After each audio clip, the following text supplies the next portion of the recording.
Separate electorates जुदागाना इंतखाबात मांगने के लिए, तो मोहम्मद अली जिन्ना ने उस डेलीगेशन में जाने से इनकार कर दिया था, क्योंकि वो एक यूनाइटेड इंडिया उस वक्त चाहते थे, कांग्रेस के मेंबर थे।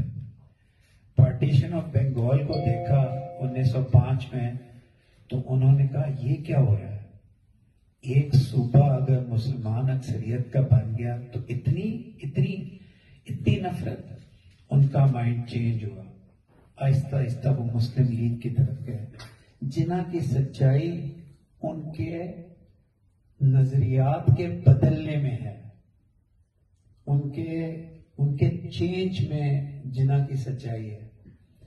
सरोजिनी नायडू, जिनको नाइटिंगेल ऑफ इंडिया कहा जाता था, वो जिन्ना को ambassador of Hindu Muslim unity कहती थी। मशहूर है ये फ्रेज।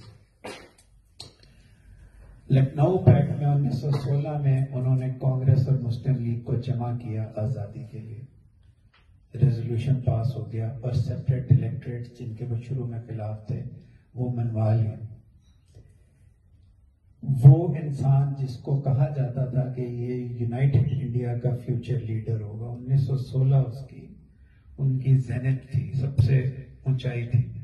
फिर खिलाफत और नॉन कोऑपरेशन मूवमेंट में नागपुर में जब उन्होंने अपोज किया, उन्होंने कहा दीन की बुनियाद पे लोगों को सड़कों पे मत लेके आओ। आज ये सड़कों पे निकलेंगे तो कल आपस में लड़ेंगे। तो नागपुर में 1920 में कांग्रेस का सेशन था जिसमें उनके ऊपर टमाटर और अंडे मारे गए, और जो मारने वाले थे उसमें मुसलमान भी शामिल थे। तो पहली डिफीट 1920 में हुई। आप अंदाजा लगाएं, 40 से ऊपर उम्र हो चुकी थी, सियासत से अलहदा हो गए। उनकी की हुई एक एक बात दुरुस्त साबित हुई। आपस में हिंदू मुस्लिम फसाद शुरू हो गए। जब खिलाफत खत्म हुई टर्की में, वो फिर भी बाज ना आए। उन्होंने फिर हिंदू मुस्लिम यूनिटी के लिए ट्राई किया, दिल्ली में प्रपोजल्स दिए। नेहरू रिपोर्ट में उन्होंने मिन्नतें की कि एक आइन पे मान जाओ, लेकिन मोतीलाल नेहरू और कुछ लोगों ने कहा कि ठीक है, वकील है, खूबसूरत लिबास पहनता है, बोलता बहुत अच्छा है, हिंदू मुस्लिम यूनिटी चाहता है, लेकिन है तो माइनॉरिटी का। तो उन्होंने नेहरू रिपोर्ट में एक वफाक की बजाय एक यूनिटरी गवर्नमेंट, जो वफाक के ऑपोजिट होती है, जिसमें सूबों के राइट्स ही नहीं होते। फिर वो कैलकटा गए। कैलकटा में उन्होंने फिर भीख मांगी कि प्लीज मान जाओ, लेकिन वो नहीं माने। कहते हैं 2 दफा जिंदगी में पब्लिकली रोए। एक दफा रति की ग्रेव पे 1928 में, और दूसरी दफा 1929 में जब नेहरू रिपोर्ट में तरमीम नहीं मानी गई, और उन्होंने उसके जवाब में फिर 14 नुकात अपने पेश किए जो मुसलमानों के लिए एक आइन था, लेकिन 14 नुकात उठा के डस्टबिन में डाल दिए गए। दिन बर्दाश्ता हुए, सब कुछ छोड़ के इंग्लैंड चले गए रिटायर्ड लाइफ गुजारने के लिए। फिर गोलमेज कॉन्फ्रेंसों में हिस्सा लिया, उसमें भी सूबों को खुद मुख्तारी ना मिले। गवर्नमेंट ऑफ इंडिया एक्ट में थोड़ी सी खुद मुख्तारी मिली, मान गया, और उसके तहत कांग्रेस मिनिस्ट्रीज बनी। कांग्रेस मिनिस्ट्रीज में जब मुसलमान बच्चों को वारदा स्कीम के तहत और गांधी जी के पोर्ट्रेट्स के आगे हाथ बांधने पर मजबूर किया जाता था, तो जिन्ना ने पहली दफा कहा कि ये हमें काबिल कबूल नहीं है। उसके जवाब में नेहरू साहब ने बहुत बुरे अल्फाज जिन्ना के लिए इस्तेमाल किए। कई हिस्टोरियंस कहते हैं कि जिन्ना एक्चुअली उन अल्फाज की वजह से तब्दील हुए। उन्होंने कहा इंडिया में सिर्फ 2 पार्टीज हैं, एक ब्रिटिश और एक कांग्रेस, और he is just the representative of a minority party. तैयारी थी नहीं, 1937 के इलेक्शन में गए, बुरी तरह हार गए, फिर दिल बर्दाश्ता हो गए। इस दौरान इकबाल की शायरी बहुत अजीम है, लेकिन इकबाल की जो पाकिस्तान के लिए उन 7 खतूत में है जो उन्होंने जिन्ना को लिखे, और उन 7 खतों में लिखा कि मैं मर रहा हूं। 1938 में इकबाल की डेथ हो गई। आप अगर लीडरशिप नहीं लेंगे तो मुसलमानों की कश्ती कोई नहीं चला सकेगा। मैदान में आए सिंध मुस्लिम लीग के जलसे में, उन्होंने सेपरेट स्टेट का एक खाका पेश किया, और 1940 में लाहौर में 22, 23 और 24 मार्च को जो जलसा हुआ उसमें उन्होंने पाकिस्तान के खदोखाल पेश किए जिसमें स्टेट्स का जिक्र किया। लेकिन एक सबक सीख चुके थे, उनको पता चल गया था जब तक मैं इलेक्शन नहीं जीतूंगा ये लोग मुझे कुछ नहीं देंगे। 1942 में ब्रिटिश गवर्नमेंट ने उनको एक नॉन एक्सेशन क्लॉज दिया क्रिप्स मिशन में। मुसलमानों ने समझा, लियाकत ने समझा कि बहुत बड़ी कामयाबी मिल गई। जिन्ना ने वो रिजेक्ट कर दिया। लोग हैरान हो गए, यार इतनी बड़ी चीज गोरा दे रहा है।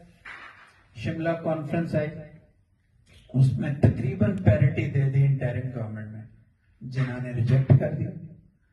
लोग हैरान कि इस आदमी को क्या हुआ है, क्यों इतना जिद्दी है ये।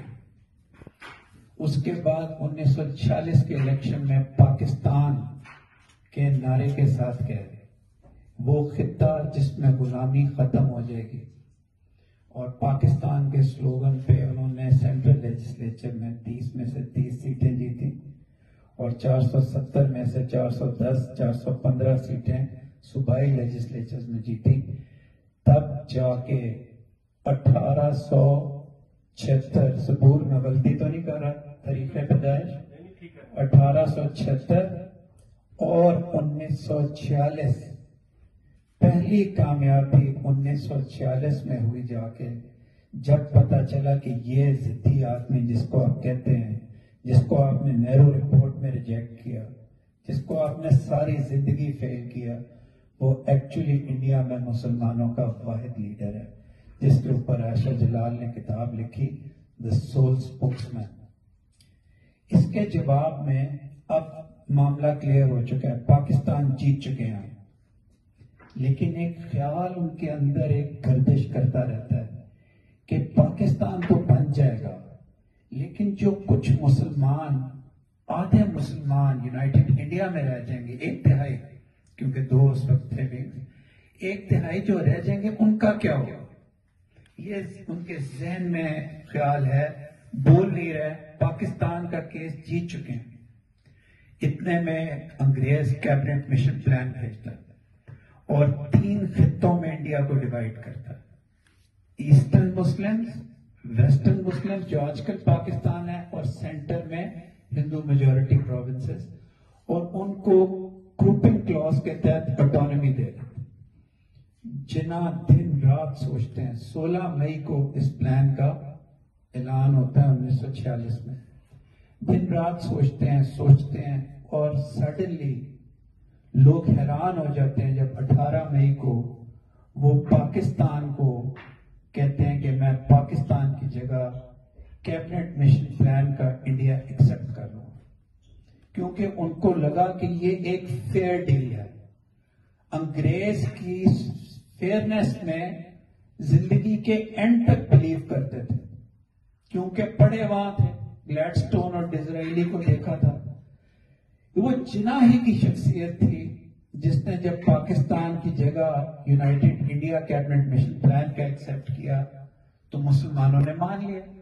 अलीगढ़ के लड़कों ने भी कहा कि ये इंसान तो जिंदगी में कभी झूठ नहीं बोलता, अगर ये कह रहा है कि ये ठीक है हमारे लिए तो ठीक होगा। लेकिन कुछ चीजें जमीन पे होती हैं और कुछ चीजें खुदा कर रहा होता। 10 जुलाई को दोपहर को जवाहरलाल नेहरू ने प्रेस कॉन्फ्रेंस की और कैबिनेट मिशन प्लान के जिन 2 क्लॉजेस की वजह से जिन्होंने एक्सेप्ट किया था उसके चीथड़े उड़ा दिए। उन्होंने कहा ना तो सेंटर के पास 3 पावर्स होंगी और ना ये मोहम्मद अली जिन्ना वाली ग्रुपिंग ए और सी प्रोविंसेस में मानू। जिन्ना क्रिप्स के पास गए, एवी अलेक्जेंडर के पास गए, उनको कहा ये आपके प्लान की तो धज्जियां उड़ा दी। उन्होंने जवाब में गोल मोल बातें करना शुरू कर दी, जिसकी वजह से सर स्टैफर्ड क्रिप्स को जिन्ना ने कहा दैट जगलर ऑफ वर्ड्स।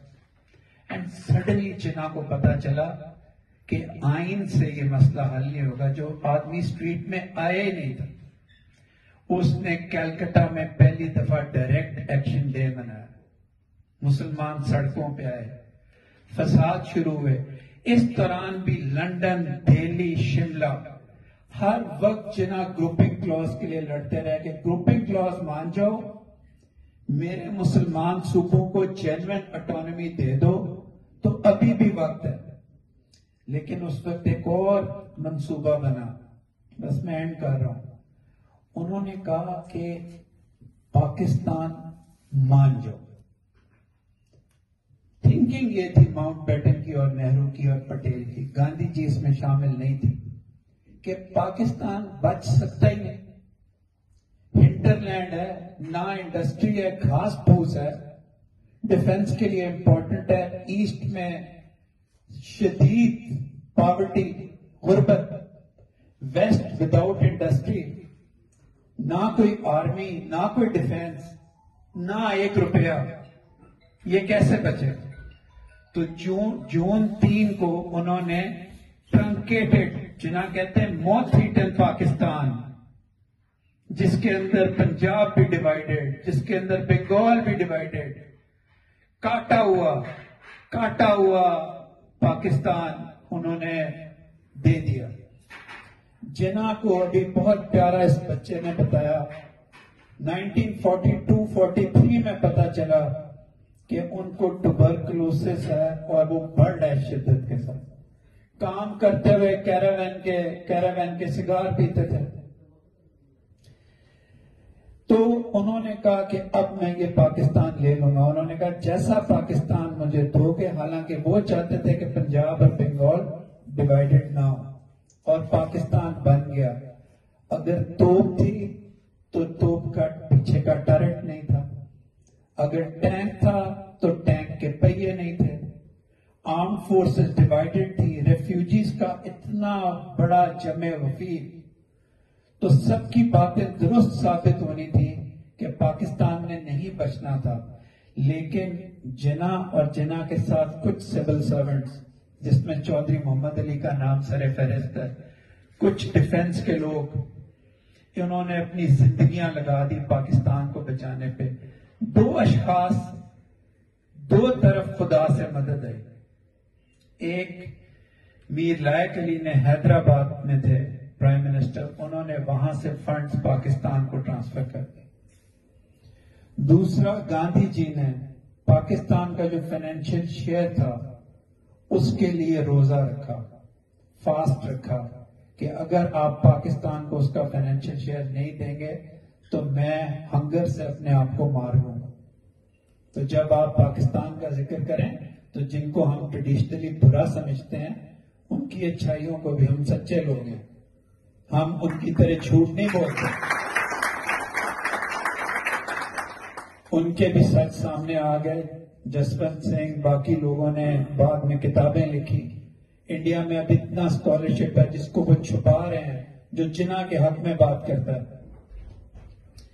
एक तो मीर लायक अली और हैदराबाद, और दूसरा जब 1949-50 में पाकिस्तान के फंड्स खत्म हो गए, जिन्ना चले गए, तो कोरियन वॉर शुरू हो गई। कोरियन वॉर में जो पाकिस्तान के पास 2 एक्सपोर्ट थी, एक कपास और एक जूट, और पाकिस्तान डिफॉल्ट करने जा रहा था, तो सडनली 4 गुना कीमत कपास की और जूट की बढ़ गई, और पाकिस्तान 1949 और 1950 में सरप्लस बजट हो गया पाकिस्तान का। तो अल्लाह ताला की मदद आई, एक ऑनेस्ट इंसान ने तमाम मुसलमानों इंडिया के लिए अपनी जान दे दी और इवॉल्व हुआ ambassador of Hindu Muslim unity से पाकिस्तान का बानी। दुनिया जो मर्जी कह ले, कोई अगर जिन्ना को स्टडी करे और पाकिस्तान मूवमेंट को स्टडी करे, इतनी सच्ची, इतनी जमहूरी, इतनी नॉन वायलेंट, इतनी प्यारी मूवमेंट और इतनी प्यारी शख्सियत आपको शायद दुनिया की तारीफ में ना हो।